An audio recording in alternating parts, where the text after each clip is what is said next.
The liberal left need to take a long, hard look at themselves in the wake of these disgusting, appalling Muslim gang rape revelations.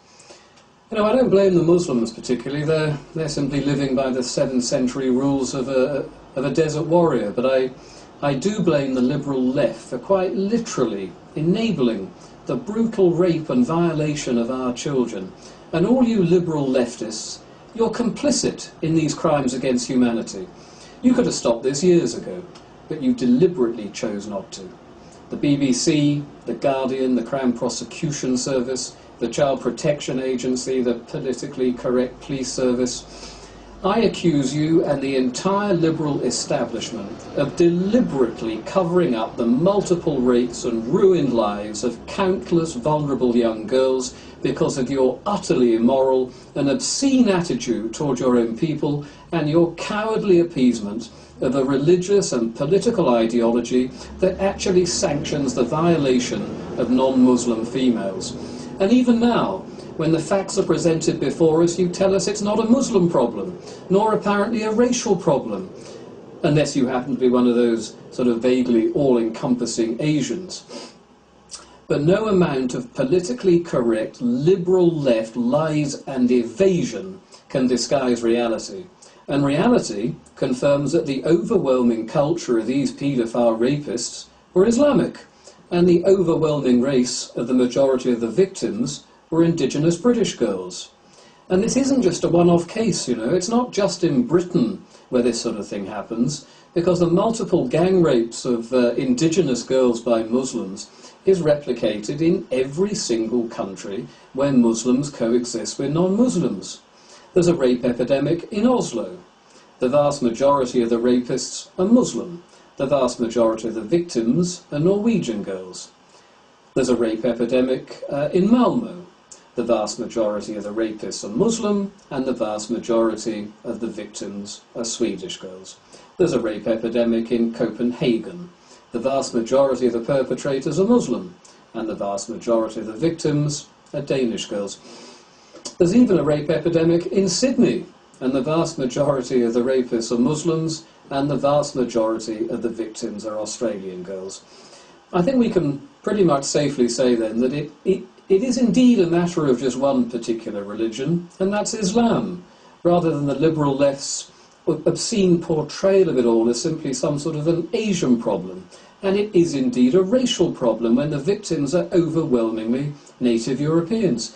13 separate towns and cities have been identified in Britain where this has been happening.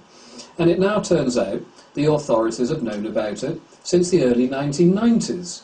In other words, hundreds, possibly thousands of vulnerable and underage British girls have been raped and physically and psychologically damaged for life, with at least 2 taking their own lives, because the disgusting liberal left refused to accept the reality of Islam.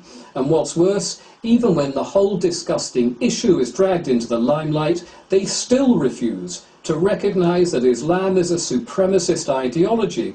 But it is. Islam considers non-Muslims to be second-class citizens. Islam considers women to be second-class citizens. Infidel females can therefore be raped with impunity in the house of war, a Quranic label for all parts of the world not ruled by Islam. On BBC Radio 4 this morning, John Humphreys suggested that by identifying the rapists as Pakistani Muslims rather than just Asians was to give ammunition to the right wing.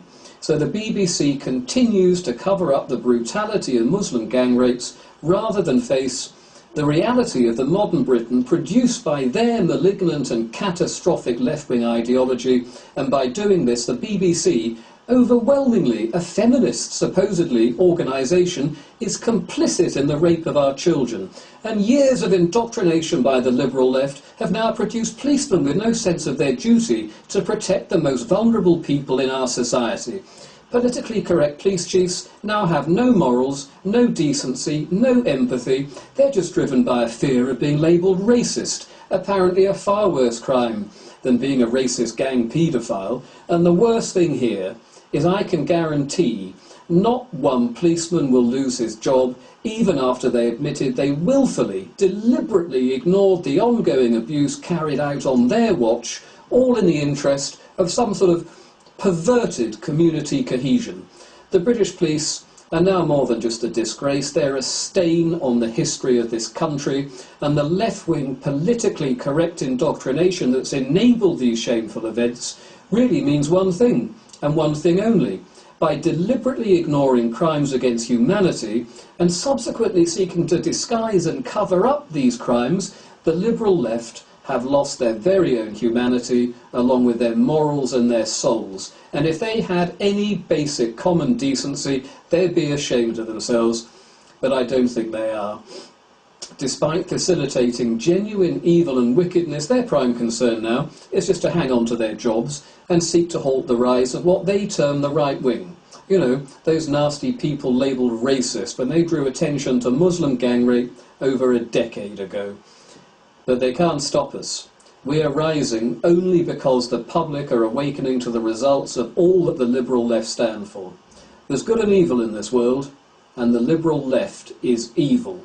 Betraying your country via mass immigration and multiculturalism is bad enough, but to betray and to continue to betray your children is simply a step beyond the comprehension of all decent people, and no amount of liberal left propaganda, lies and evasion will alter this one simple fact. And for the first time in a very long time, I feel deeply ashamed to be part of a country that you, the liberal left, have produced. My name's Paul Weston, and I'm the leader of the British Freedom Party.